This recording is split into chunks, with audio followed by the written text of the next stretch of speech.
Welcome to another highlight show consisting of brief, very thoughtful and enticing clips from previous podcast episodes. And this is so much fun to listen through, hear these interesting tidbits once again, at which I will tee up with a brief comment before I introduce each guest and their quotes.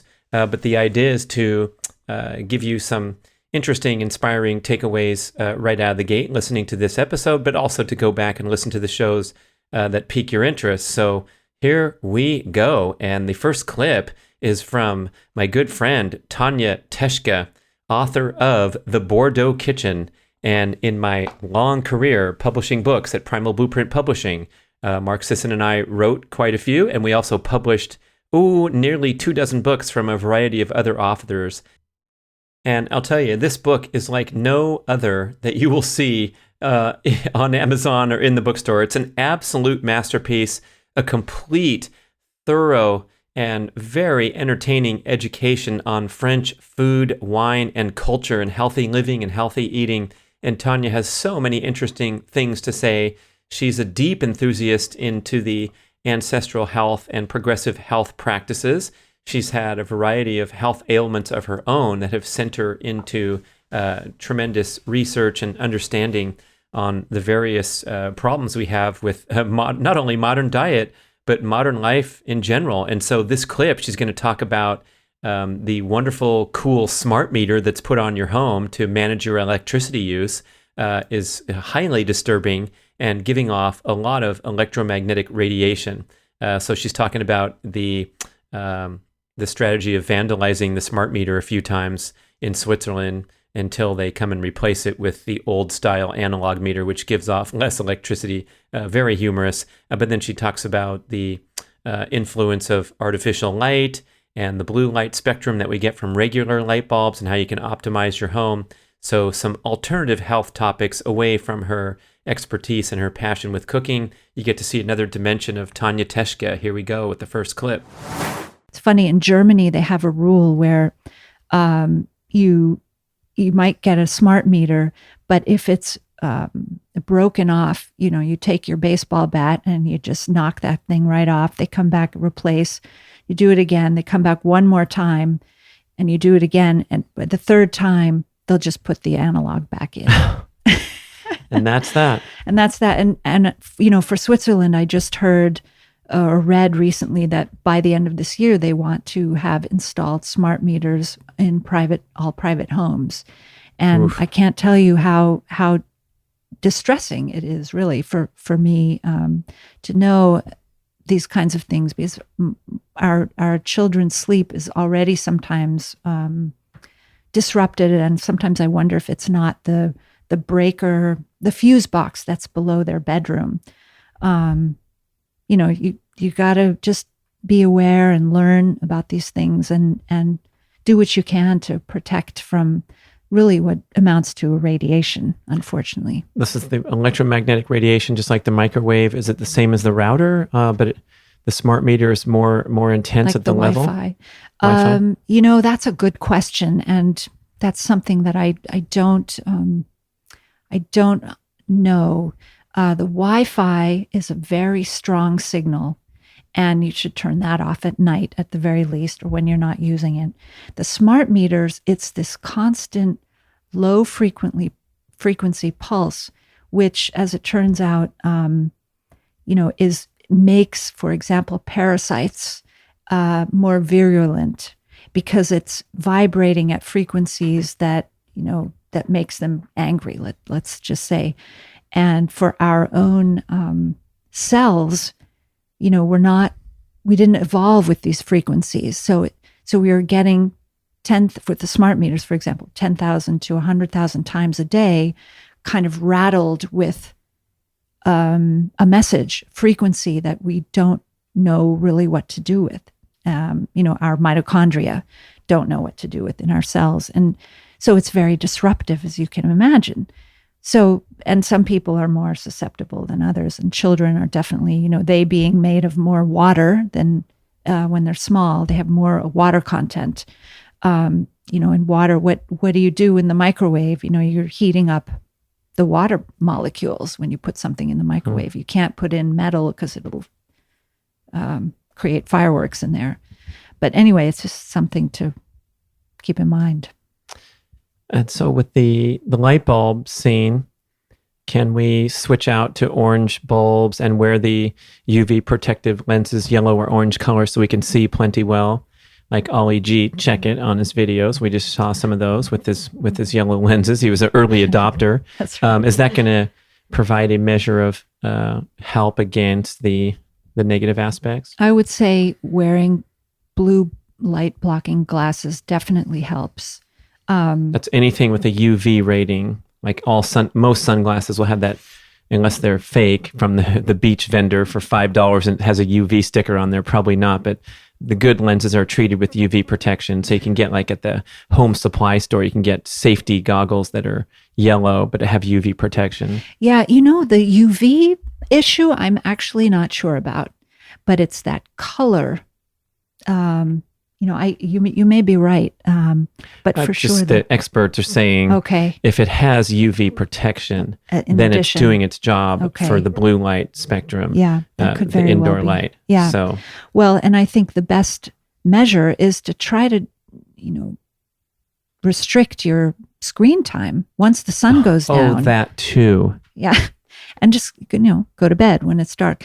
Though in a place, for example, like Moscow, where we lived for a while, it's probably too many years, they didn't go on the daylight savings time. And, if the sun goes down at 4 p.m., it doesn't rise until 9 a.m., you've got to get to work, and there's no way to live in a place like that without artificial light. So there are definitely limitations to living in certain latitudes, but you do what you can. Here we go with a clip from William Shewfelt, the young boy wonder of the ancestral health scene. This guy is an all-around Renaissance man. He's been an actor in Hollywood. He was known for playing Brody, the Red Power Ranger, and he still appears at trade shows and conventions signing autographs as the Power Ranger. But he had a great immersion into ancestral health. He had a great podcast called the Will to Win podcast. He worked on a book with Dr. Ted Naiman, former podcast guest, called the PE ratio diet, the protein to energy ratio diet. He's a living, breathing example of healthy living. He has a wonderful Instagram account showing all his workouts and the amazing work he's done on his physique. You can see him adorning the cover shirtless of the great cookbook, Carnivore Cooking for Cool Dudes. So he's a big enthusiast of the carnivore diet. He did another podcast with Chris Bell, the documentary filmmaker of note. And guess what? The guy keeps moving on to new and exciting challenges, and now he's cutting records and singing in reggaeton style in Miami, Florida. So he's an all-around interesting guy, and so young. When we did this recording, I believe he was only 22, 23 years old, and we were slated to talk about dietary, healthy eating topics, but the tape went on for the podcast, probably around 50 minutes, as I recall, where he was talking mostly about focus and goal setting and organizing your life to succeed and getting out of your own way if you have some adverse tendencies. And I was so captivated to hear this young man going off on these great topics, and I became really inspired and interested, and it inspired me to dial up my game a little bit, where, there's always areas around the fringe where we have room for improvement and a little more focus and devotion to our goals rather than just paying lip service to them. So Will Shewfelt's going to hit you hard with a couple cool clips here. I decided when I got into it that if I pursued acting for the rest of my life and I never achieved it, I was okay with that. So that sort of crazy mentality about like, I have to do this thing. Like I have to give this a shot. Like you don't know if you don't know, like just give it a shot. You never know what could happen. And it was that sort of crazy mentality, probably fueled by a bunch of, personal development and self-help literature, that I was just like, all right, let's do this. Whew, that's heavy, man. For it was pretty. A 23-year-old. There's 46-year-olds listening right now going, shit, I ain't figured that out yet. But that's, actualizing all this talk that was going into your brain. Because we've all heard the talk. We've all heard the secrets to success and the aphorisms and all that. But then backing that up with commuting up and down the 5 to go to tryouts and then go back to theater rehearsal, you were locked in with all cylinders, including the mindset as well as the physical execution of it every day. That's what it has to be. So you have all these variables in front of you.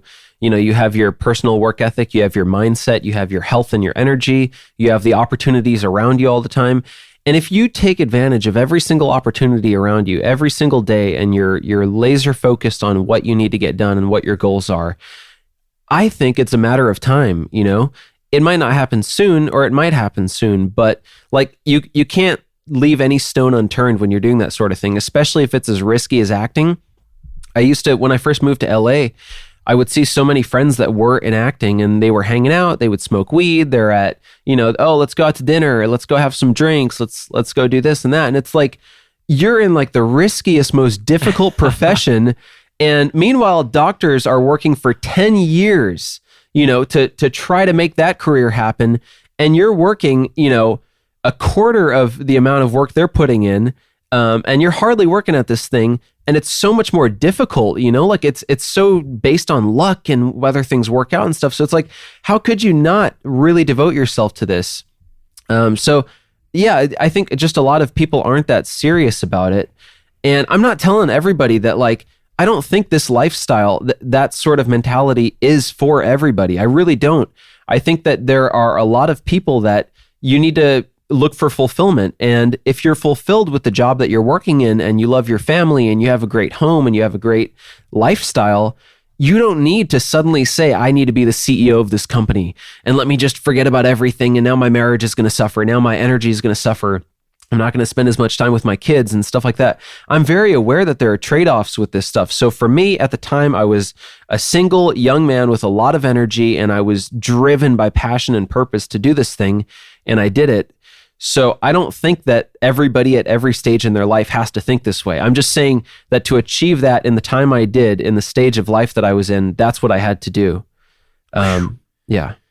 Right. And you better find out very clearly who you are, and be true to your basic nature, because I think we have a lot of dreaming going on, and a lot of social media programming that's trying to convince you that you're not enough where you are right now, and you should dream bigger and do all these great things. But if that's not what you're all about, and you're more less risk tolerant and things of that nature. My cousin Babby is a therapist, and she says, like, maybe the people in the creative arts are willing to tolerate higher highs and lower lows than someone who wants to work in a stable long-term career where they know they can count on. They're working as a public servant and looking at a pension and a career track that's very linear and reliable. And then what you said earlier, that you were willing to act for the rest of your life and not make it, that's the kind of guy that's going to be picked 1 out of 1,000 that has a chance. But I think the people that are dreaming and hoping for that break, that's a tough way to go, like you said. Yeah, and I think that's where a lot of the disappointment and like the heartbreak sets in with those sort of things. But it's just, I think one good way to look at it in terms of like where am I in life and what am I willing to sacrifice? And this was something that this was pretty influential in my life as well. But it's in the 7 Habits of Highly Effective People. There's a personal mission statement that you create for yourself, and you really distill like who you are at that point in time. What are your values? What are your talents? What do you enjoy doing? What does sort of an ideal day look like for you? If you're at, I think it was like your 100th birthday or 85th birthday, and like who's there? Who do you want to be surrounded by? What do you want to have done at that point in your life?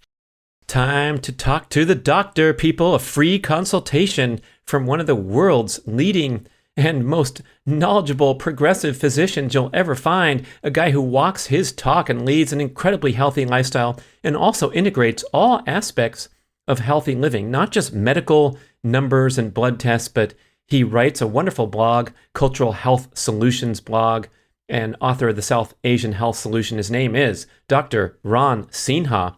And yes, he actually cares for real patients in his practice, working with large employee groups in California's Silicon Valley.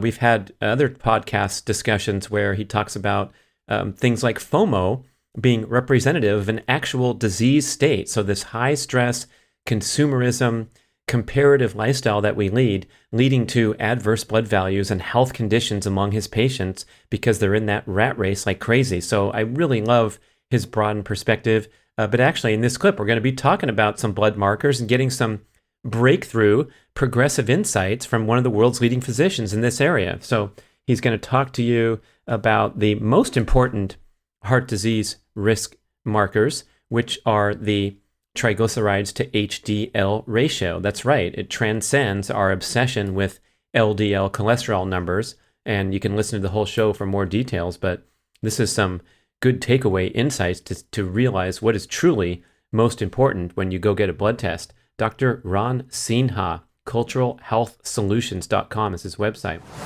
The good news is that the generations of images and scanners are getting much more high fidelity. So we're pretty much close to a stage now where we can readily have accessible tests with minimal radiation exposure where you can see all types of plaques. So really, that's going to be the real determinant in the near future is even if your LDL is 240, if you have a scan like this that can detect all forms of plaque, that's readily accessible, and we see that there's really no evidence of any impending plaque formation or rupture, then why would you put them on a drug like that? So, do you like the ratio of triglycerides to HDL as a really prominent indicator of your heart health? Oh, I love the triglyceride. It's just a really easily accessible number. It's not one that's reported on most lab tests, but that's just such a great, simple indicator of early insulin resistance. So even before your glucose goes up, often the triglyceride to HDL ratio is a nice lead indicator of whether you're moving in that direction. So, yeah. And what are we shooting for? So less than 3, but the lower the better. If we can go for 1, wonderful, but that doesn't always happen for everyone, but definitely dropping it down below 3 or even 2.5 to 1 would be great. So we've heard about triglycerides under 150 is kind of an important goal to stay out of the risk zone, the red zone. And then we want our HDL, oftentimes we've heard over 40 is like a minimum objective. Yeah. And so now you can calculate, listener, if we're talking about a triglycerides of 150 and an HDL of 50, what's your grade there for that person? Yeah, I mean, I think, so you're right, the ratio does make sense there, so I think that would be a good ratio, but I think if you just absolutely looked at the triglyceride, even despite having an elevated HDL, I would prefer the triglycerides to be closer to 100 or below. And these are typically the patients I just feel like, based on their numbers and following them forward for many years, we see that their A1Cs, glucose, they're just the most protected against insulin resistance in the future. So all my goals with my patients is let's get that triglycerides to 100 or below. And, if it floats up into the low 100s or 150 and their HDL is still fine, their additive risk is probably not that great, but I think 100 or below is ideal. And in most people, if you get the triglycerides below 100, usually you see a fairly substantial rise in the HDL over time. Oh, so they're somewhat like associated? Yeah, it's an inverse association in most cases. You get that triglyceride low enough, the HDL goes up over time. So whenever people ask me, how do you get the HDL up? What are the typical things you see on WebMD, right? Drink more red wine, exercise even harder. And these things have modest impact on HDL, but getting the triglycerides down, that's the number one indicator for getting the HDL up. Oh. Yeah. What else has an impact on HDL? Well, then you think about the things that will bring the triglyceride down, right? So lowering the carbohydrate intake, making sure obviously you're getting the right types of exercise, cutting the sugar out of the diet. Those are the things that are going to really help bring it down. Okay, so back to the workplace and getting motivated and concerned about our health. Now I'm concerned, the listener's interested. We're on to the next stage, which is what are the dietary and lifestyle changes that we can make out of the gate to make the most impact? Yeah.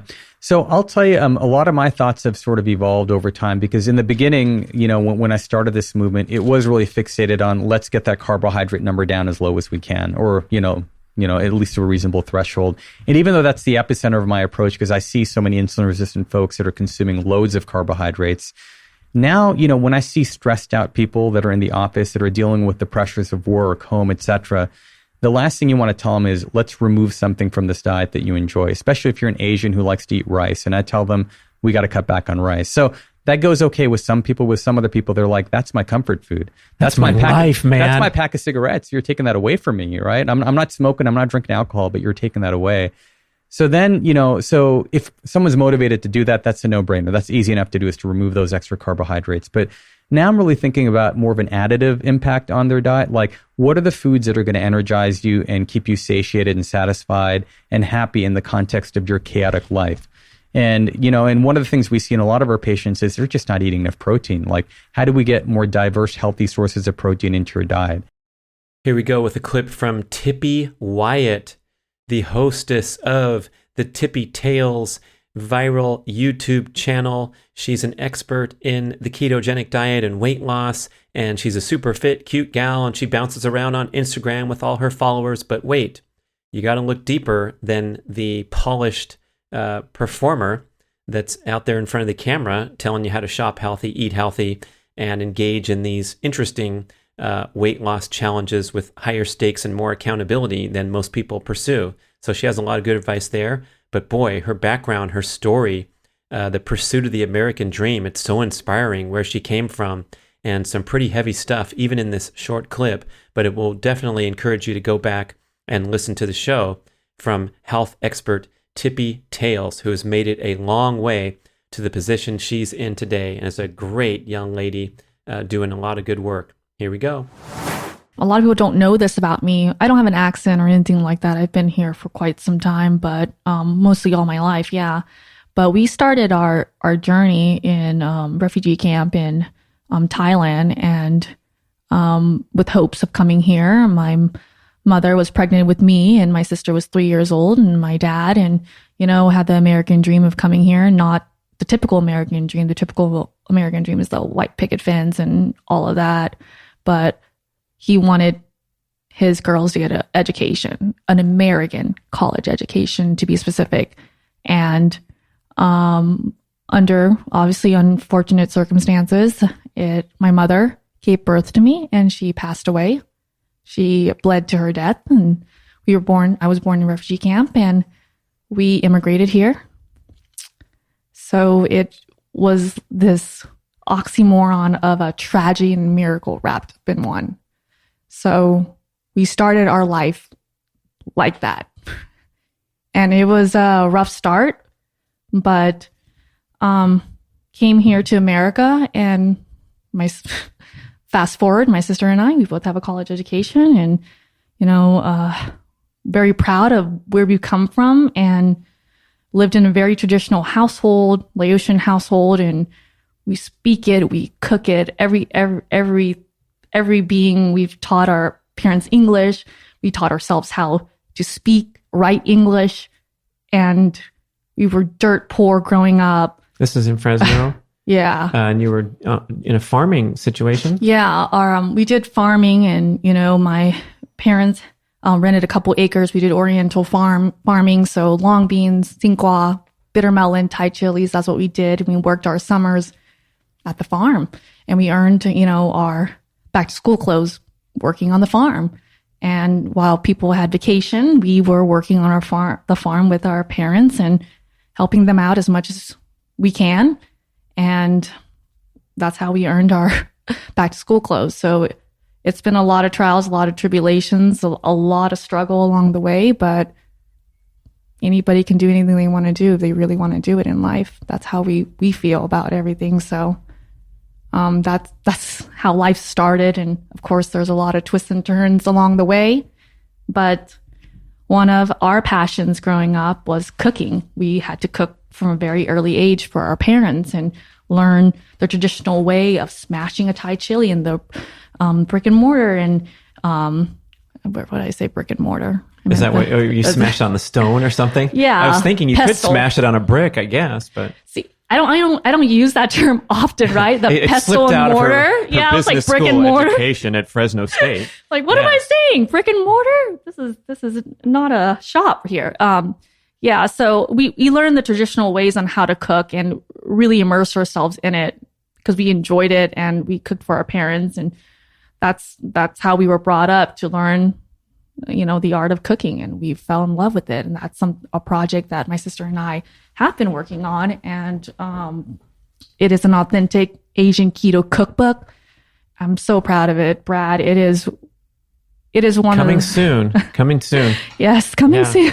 Very interesting. Very, very proud of it. It's something that's going to live on long after I live, right? So it's one of those things for future generations and something we can preserve. And we counted the calories, we counted the macros in there, all of that, and everything tastes phenomenal. I wouldn't, there's nothing in there that I would not serve at a dinner party for people that I was trying to impress if I had to impress them, right? That's the type of recipes that we have in the book. There's nothing in there that we would not make and say, okay, we're proud of. And it was a labor of love, we bonded so much. We talked about so many different ways, and now it's kind of hard to eat food again, because the art of cooking, we always feel is dying, and especially. What are you talking about? The art of cooking of young folks, right? It's so easy. It's so easy to go out there and get this and get that, but then to actually slice it and cook it and feel it and know where it comes from. I mean, we love that stuff. That stuff gets us going. So we put it in a cookbook. Dr. Mark Cucuzella bringing some heat with this little clip. I know you're going to want to go back and listen to the whole show because this guy's getting fired up. And you are going to hear a little tidbit about how plant-based propaganda has infiltrated medical school education and online certification. And this machine keeps moving forward, dispensing advice that is now, in many cases, taken for granted, and we're leaping to assumptions and conclusions. And really, Mark makes a good point that we're not that far apart. Everyone's in favor of eliminating nutrient-deficient processed foods, but we have to learn how to think critically and reflect on the big picture. And what a interesting multidimensional guy, because not only is he a physician fighting this battle and going up against the authorities and speaking his truth, he's also an exceptional athlete, a high-performing marathon runner. He has a running store in West Virginia dedicated to minimalist shoes and becoming more integrated into a barefoot dominant lifestyle. And he helps people with those goals too, just on a hobby type level. But boy, this guy's really out on the cutting edge. And I think you're going to love this little clip from Dr. Mark Cucuzella, author of Run for Your Life. Medical education now is, we've made some strides that we don't allow pharmaceutical companies to just waltz in and, sell their wares and give their cherry-picked articles to students who are highly influenced. But what we're seeing now is, unfortunately, groups like Physician Committee for Responsible Medicine, American College of Lifestyle Medicine. So these groups are dominated by, what is now kind of referred to as a whole foods plant-based diet. If you hear that term, WFPB, I think would be the right acronym.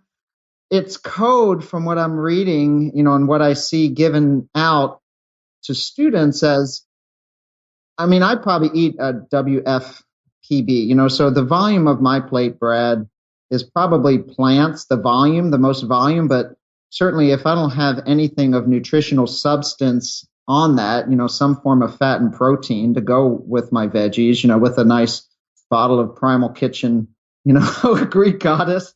I got to put music in the background if you're going to do a commercial. I have it at my store. I got like all 5 varieties in my fridge. But the greens are great. Those are nutrients, but they're called fat soluble vitamins. And, you don't need to be doing endurance sport just to be doing normal human activities. You need essential fatty acids and essential amino acids. So if all I ate all day was plants, I think I would be eating all day, which as a human probably isn't a good thing. Somehow we made it further up the food chain to not have to be eating plants 8 straight hours, 20 straight hours a day. But this movement is not really based on science, so I see patients and I don't have any political agenda. I don't have any products to sell. I just want them all for the garbage, which is the junk, which could be called like the white death, it might be another way to phrase it. So we all agree that we need to get off of sugar sweetened beverages and processed junk. But when we go out there and push to the population that they should be eating 95% plants, no animal products at all, and somehow that's the way it is. That's not sounded in any medical evidence, certainly not in human biology, and certainly not in human evolution. So when that's pushed out to medical students as the way to health, and they get a free pass. So these groups are held up as authoritative. They have doctors' names behind them. They have board certification. You can take online courses, spend your money to get a certification. You can go to Colin Campbell's website, on the Cornell, and, you could be like anyone who has no medical background and take an online course teaching you how to teach the world that they should eat plants only and put a shingle up and then teach this. But they make their way into medical schools because, just for example, last year there was a book put out by the Physicians Committee for Responsible Medicine called Nutrition's Guide to Nutrition, Clinician's Guide to Nutrition. It's a free resource by the PCRM. And my administrator hands me this box of books and says, "Oh, yeah, here's a free gift from the PCRM, to give to the students. Do you mind giving this book to the students during your lecture?" And I kind of grabbed the book and, and I paged through it. I just opened cardiovascular disease, and diagnose, or the therapy is, all plant-based nutrition, find nutritionist who teaches plant-based nutrition. That's it.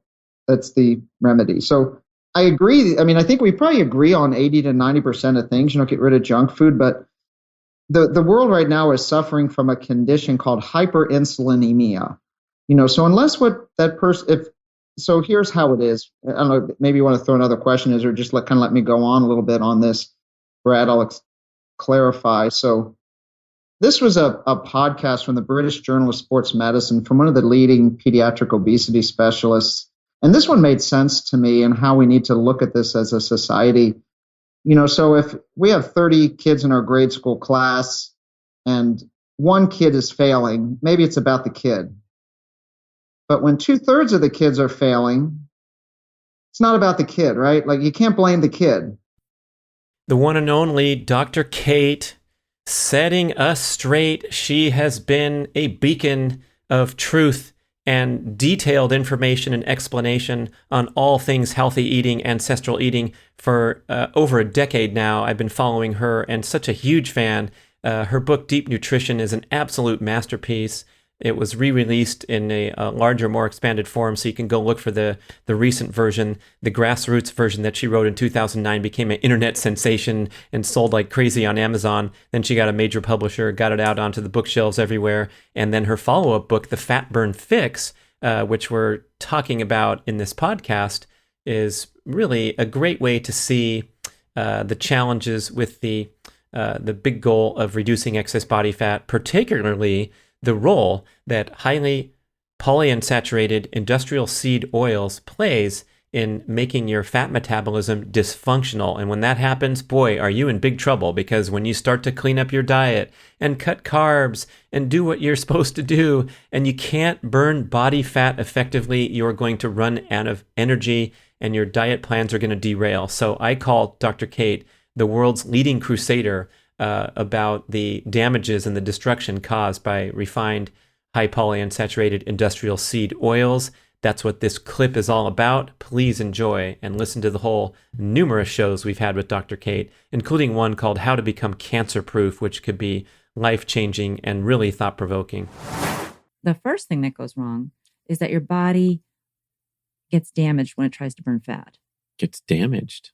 Your mitochondria. Well, that's where your body produces energy. That's where your body burns fat. And these little parts of your cell called mitochondria that generate cellular energy, ATP. And when your mitochondria try to burn vegetable oil, they produce a lot of free radicals, and it shuts them down. They can't produce energy. There's something in there called an uncoupling protein that basically it's like you blew a fuse in your mitochondria. It shuts them down. Their ATP production stops. And so cells will die if they don't have an alternative source of fuel. But they do have an alternative source of fuel in this world where there's sugar, available within easy reach. So that's how people become dependent on sugar.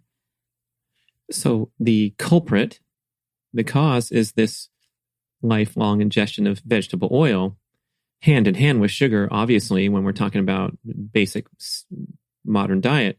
But the vegetable oil gets ingested, and then it stays in there and it integrates into the fat cells. And then we try to burn it. Correct. And it's dysfunctional, or it's not meant to be there in the first place, or what happens? We're not supposed to have so much of it. So our diets now have about 20 times the amount of linoleic acid. So linoleic acid is the most common polyunsaturated fatty acid that's in the vegetable oils, which are soy, sunflower, safflower, corn, canola, cottonseed. So those are the most common vegetable oils, and linoleic acid is the polyunsaturated fatty acid that's in there. So you can actually biopsy human beings and, our fat and see how much linoleic acid we have in our fat. And then you can go back to biopsies that were done 100 years ago and see how much they had back then. And you find that it's 20 times as much. So we have radically altered the composition of our bodies. How about 50 years ago? 50 years ago, it was about 7%. So now it's over 20% now. And it was 1 or 2% 100 years ago? Yeah. Because these foods didn't exist. Right. So when you wouldn't be getting that much linoleic acid, and you wouldn't be getting that much polyunsaturated fatty acid, because there are those in, you do get, we're talking about omega-3 fatty acid and omega-6 fatty acid.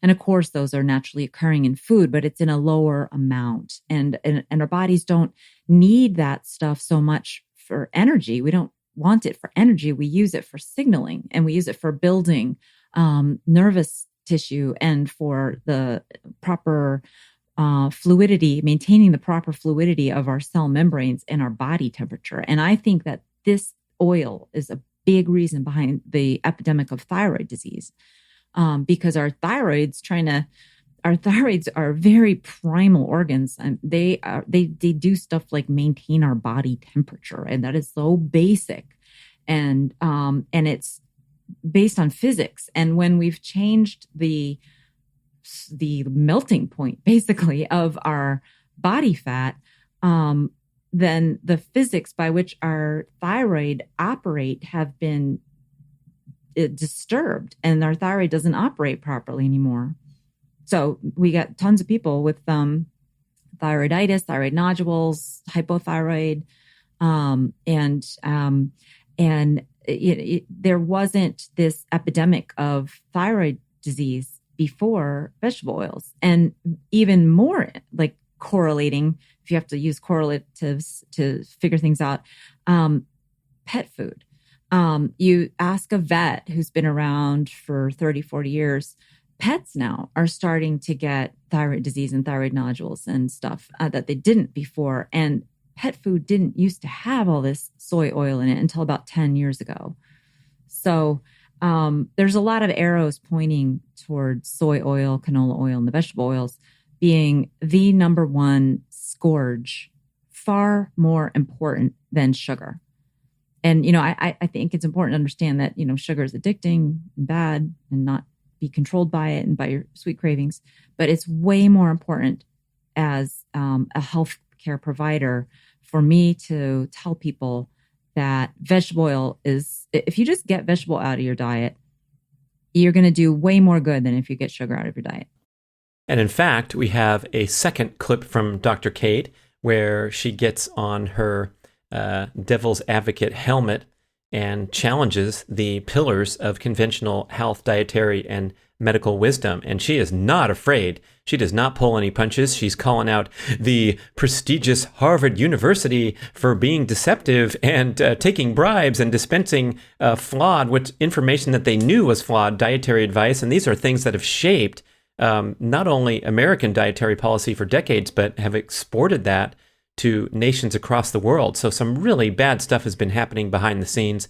There's all kinds of good books on the conspiracies and the manipulative influences. I love Denise Minger's Death by Food Pyramid book, where she talks a lot about the flawed dietary policy, the government lobbying influences and things like that. But no one's better than Dr. Kate to shake you up a little bit and get spicy here in this clip. And so thank you very much, Harvard. That's what you've done in telling us to avoid saturated fat and, cut salt and worry constantly about your blood cholesterol numbers and don't eat eggs or anything like that. So that's Harvard. That's the legacy of, the Ivy League Medical Association.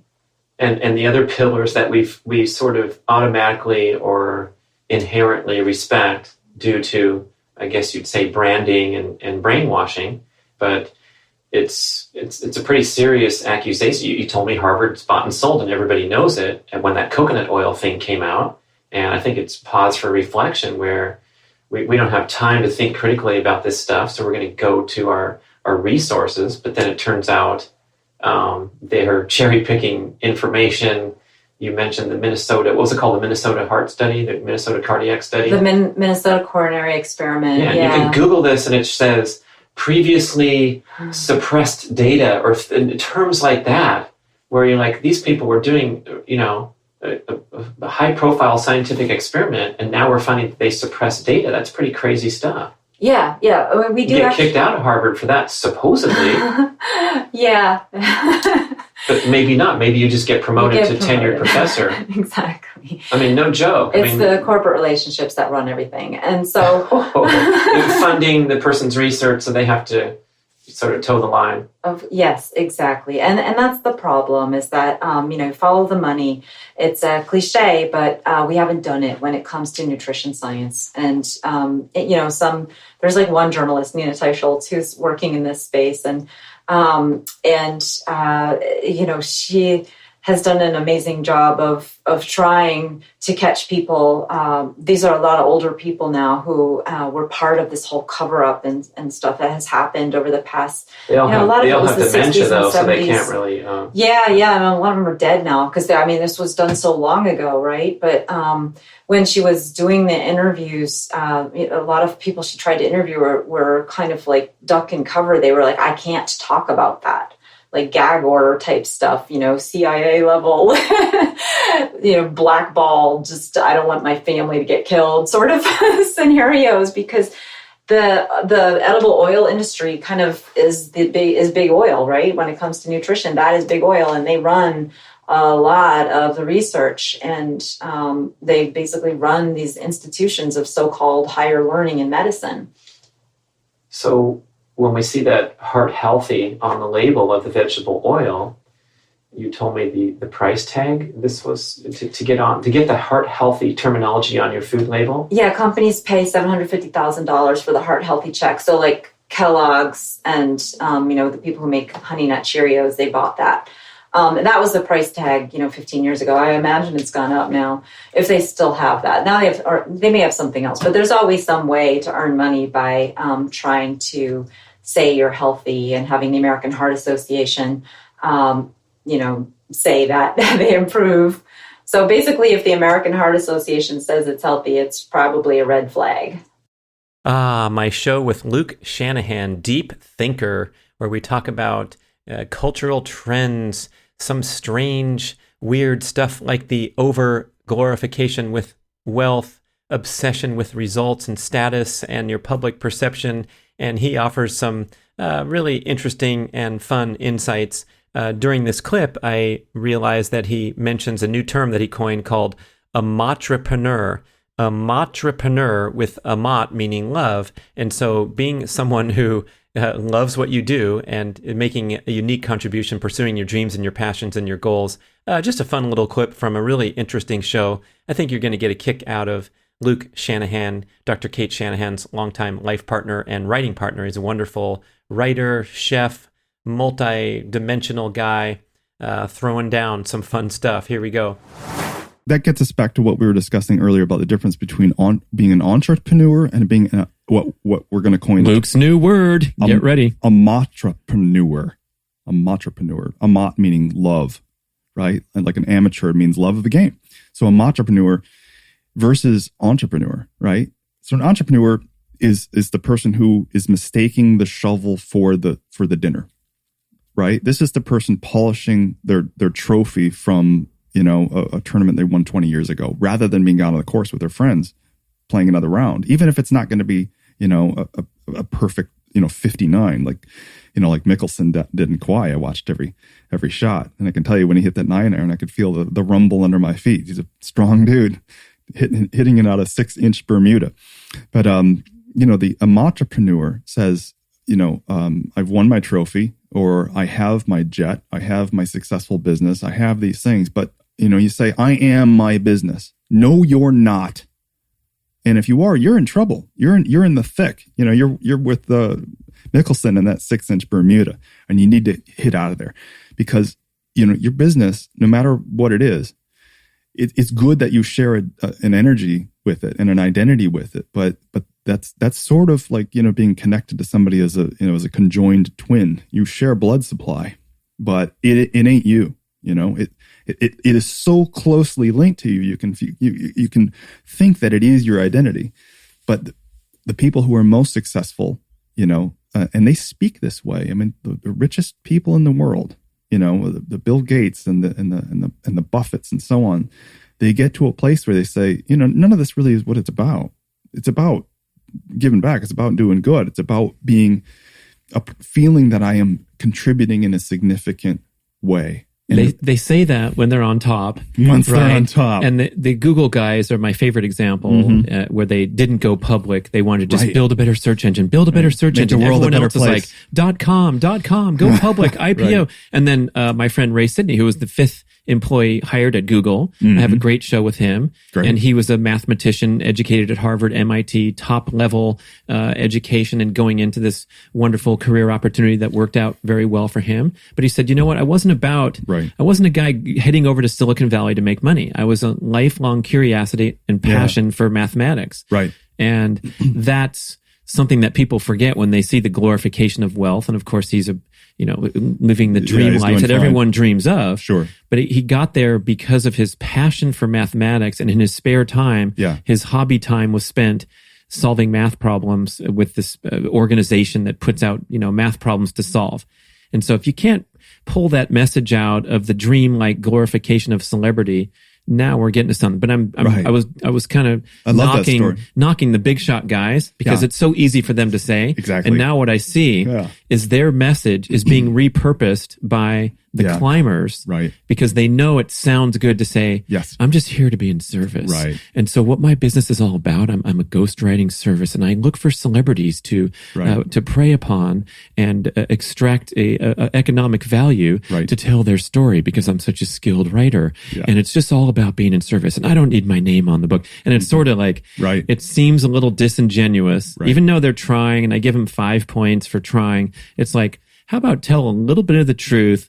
Like, yeah, that kind of sucked that I didn't get any credit for that because I was the one that opened up the Western region for all the new retail stores, and my boss took credit and he's a jerk. Right. But I had a good time along the way. There's got to be a little balance. Such a great point, man. Because it's right, like we were saying. If you're if you're operating or claiming to operate fully in the giving mode, that's a Trojan horse. And inside that horse is an ego, is your own ego. It's no different. Say that without me breathing, because I want that to be the pull quote for the show. If you say this about your kids, if you say it about your job, your friendships, I'm a giver. That's all. I just give. It's all about them. I give. Well, you're fooling yourself a little bit. And it is, by the way, it is the obverse of the coin of, the self-serving narcissist. Here comes my main man, Dr. Phil Maffetone, considered the godfather of aerobic training and promoting the concept of fitness and health being two different things. And it is so nice to see him rise to prominence in recent years because he's been spreading his message for decades, and astute endurance athletes started to pick up on the Maffetone principles back in the 80s and 90s because he was coaching some of the world's greatest performers in the endurance sports. And so I was exposed to him midway through my professional triathlon career, and he really did change my life and got me to pay great attention to eliminating the nutrient deficient, distressful, damaging foods from my diet, and also toning down the overall stress level of my training so that I could actually strive to be a healthy person as well as a fast person. He's the author of many, many great books on the subject. You can look up his action at philmaffetone.com. He has a line of supplements, and he's out there doing his thing. He's got a wonderful training device where you can use the earbuds, and he will talk you through your workout adhering to the Maffetone principles, so kind of a guided workout application. So a lot of cool high-tech stuff going on. But Dr. Phil Maffetone, known for his simple, sensible insights, and here he talks about balancing stress and rest successfully. Here we go with that nice clip. I don't know what day it is half the time, unless, I have notices that I have a podcast with B.rad at 9:30. Well, I don't know what day it is either, because obviously we were supposed to record last week, and the morning time zone came and went, and I was like, oh my gosh, it's not that I forgot about this long awaited podcast with Dr. Phil Maffetone. I just didn't know what day it was. That was where I was at that time. So I guess that's not as bad as completely forgetting about our podcast, but I woke up, I thought it was Thursday morning. I think I went out and played my beloved morning speed golf round and then got back and I'm like, oh my God, it's Friday. But on that note, you're doing this for a defined purpose, which is to, I guess, reduce the stress in your life and reduce the stimulation, which has negative health consequences. You're not just trying to be an off-the-grid dork who's making a point and sending photos via Instagram of your solar panels. You're disengaging from modern media for a specific purpose. Exactly. I'm doing it because I want to reduce stress, and that's one of the things that anyone who understands stress, which we define as being physical, biochemical, and mental, emotional in nature, does. They recommend reducing stress, and there are a lot of stresses people can eliminate or reduce. And then what happens when you do that? The body is now healthier and more fit, and now you're able to cope. You're able to adapt to all the other stresses, which we may not be able to change. So yeah, I do it for selfish reasons. At the same time, I want to be able to explain how somebody can do those things, and it's really, the stress thing is really what it's all about. If we I'm into the big picture. Sometimes we have to whittle down and say, well, here's the mechanism that's going on in the knee joint when you get injured. But there's a big picture. And that's a really nice place to start, because when you see the big picture, you see what are the things that I want to devote time and energy on to help myself, to help become more healthy and become a more fit person, improve my natural human performance, whatever that may be. And stress would be, in a general sense, stress would be the only thing we need to worry about by definition, because all the physical things that you and I have talked about over the years in terms of training, how do we run a better marathon, et cetera, all the things we've talked about regarding food and nutrition and all the bad oils and hydrogenated fat and, well, now they call them trans fats, synthetic vitamins, all this.